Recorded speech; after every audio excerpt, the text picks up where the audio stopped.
Smudge. We are a small soap and candle company based out of rural Iowa. Thank you so much for watching my tutorial on how to make the triple ombre soap. A couple of things you're going to want to know before you get started is you'll want to use a recipe that is very slow moving. I am going to go ahead and put the recipe I used in this video down in the description box for you. Another thing is you'll want to choose a fragrance oil that does not accelerate trace. The one I chose actually does the opposite and sometimes can slow trace down. So let's go ahead and get started. So here I have my lye water at about 85 degrees, as well as my oils melted, and they are about at 85 degrees. I wanted to soap at a cooler temperature because I definitely want to have a slow moving batter.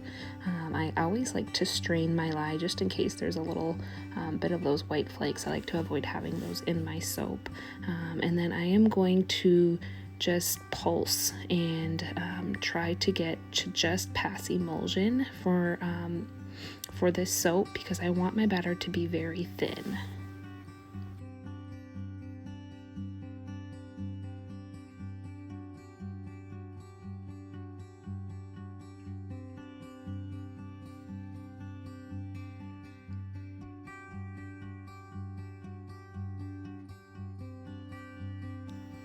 So here I am being paranoid that I haven't reached emulsion, so I'm going to give it just a short little mix to make sure that the oil is not going to separate.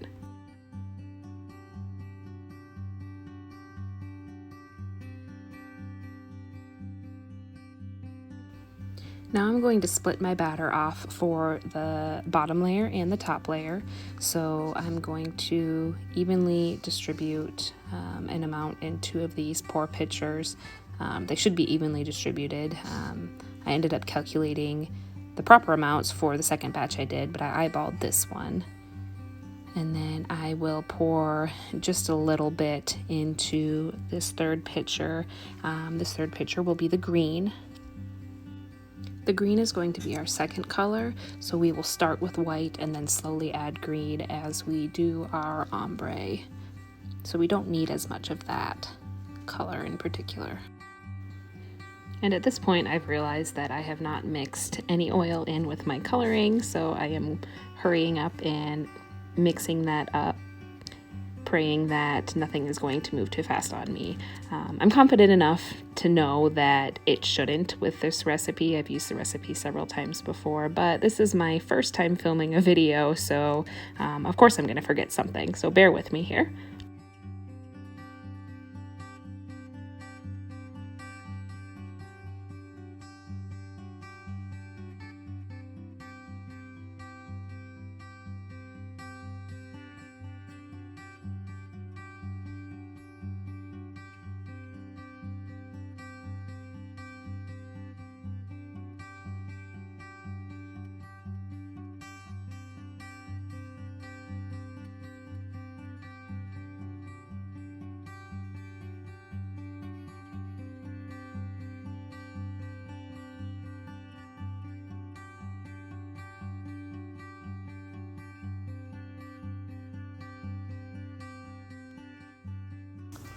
So I'm going to just gently stir this titanium dioxide in with my batter. I'm going to avoid stick blending to keep the batter as thin as possible. And a note I would like to make here, you're going to want to pour about 1/3 of that white batter off and set it aside for later. That is going to be for the second layer where you're going to start with the white.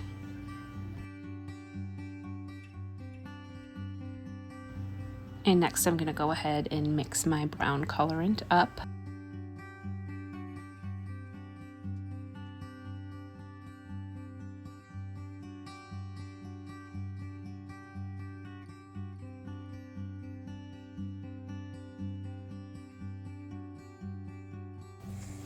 Now it's time to go ahead and add some fragrance oil to the brown since we're going to get started with pouring it. I'm just eyeballing the amount to add here, and then I'll add it to the white as well.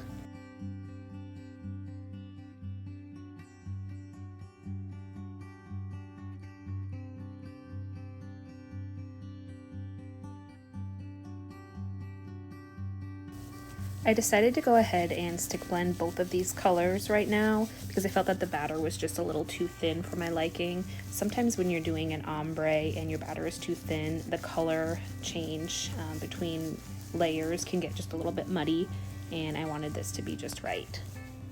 Before you start pouring, you're going to want to tilt your mold up a little bit to get this ombre effect, and you want to add just a little bit of height from the opposite side that you are pouring. While I was adjusting my camera, I accidentally turned it off and didn't realize it for a few minutes, so I didn't get that first part of pouring of the ombre, but you'll be able to see the majority of the pouring through the rest of the video. So as you can see, I am just pouring very quickly and just a little amount at a time, and then I'm going to go ahead and add about a tablespoon or so of the white in with the brown, give it a quick stir, and then go ahead with my next layer. And I repeat this process over and over until I get the mold about a third of the way full. My brown pouring pitcher got just a little bit full, so I poured some off into a brand new pitcher so I could start again and have a little bit more control over where the batter lands.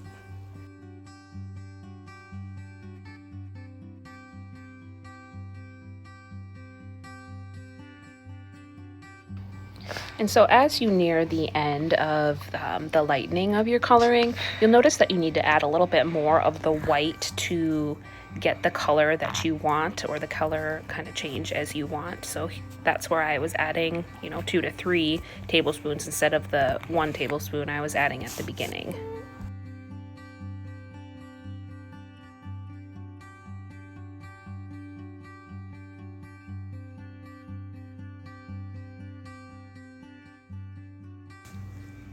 And here I'm going to go ahead and pour off a little bit of that white so we can start our next layer.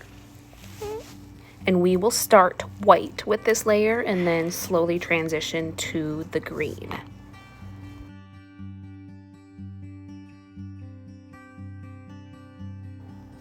So I'm going to go ahead and mix up the colorant into the green part of the batter, and then I will add my fragrance oil. You'll notice that I didn't mix my colorant up at the beginning, and that's because I wanted to make sure that it wasn't going to accelerate trace, and then same with the fragrance oil. And also this period of mixing the colorant up is going to allow that first layer to set up just a little bit, and then you'll notice as I start pouring, or as we start moving along, that the ombre basically starts over. So we're not going to continue the ombre, we're going to start over on top of the first set of ombre.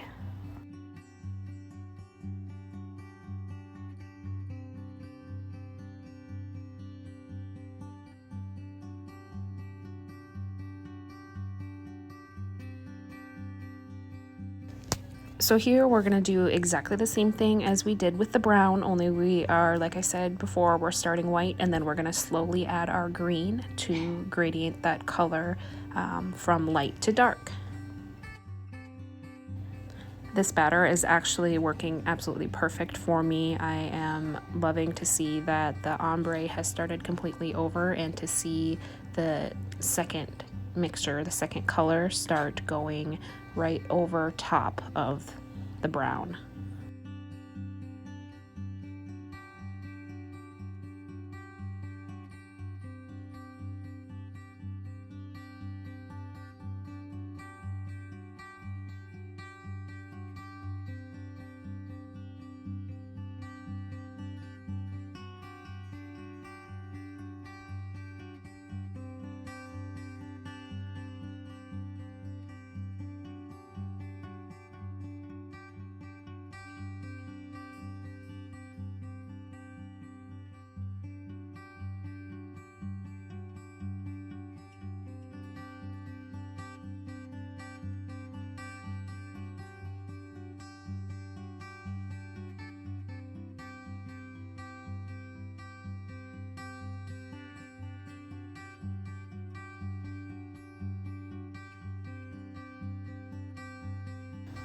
So at this point, I have used up just about all of the green colorant for the second layer, and I am happy with how much I have filled the mold up. So I'm going to go ahead and start mixing up the final layer of ombre, and that is going to be our like midnight blue.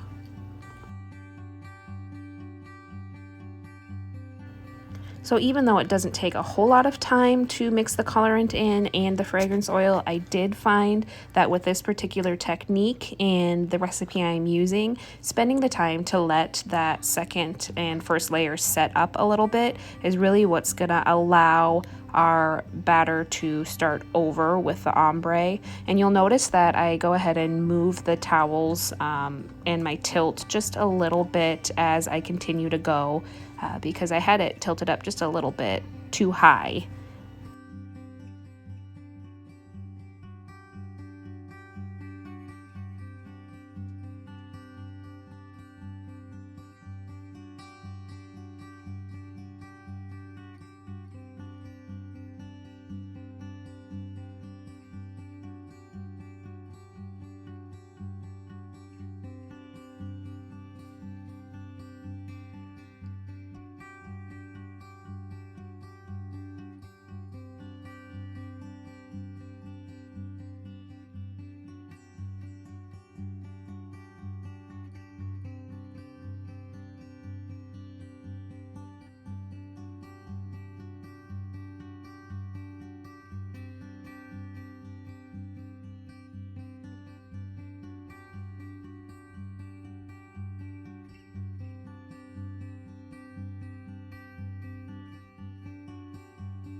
And now that I am finished with the third layer, I'm going to go ahead and tap it down just a little bit, and then I will add a little bit of the extra color to the top to make a little design.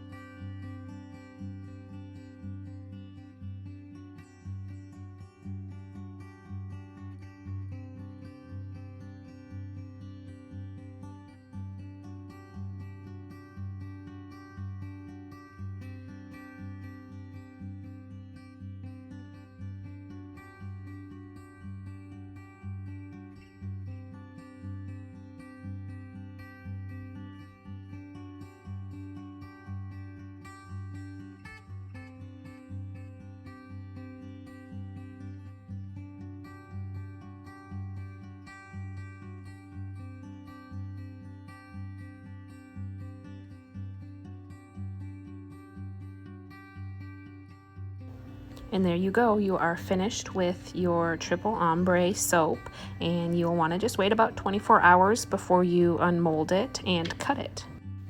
Thank you so much for watching my video. I hope I inspired you to make a beautiful triple ombre soap. Please check us out on Facebook and our website.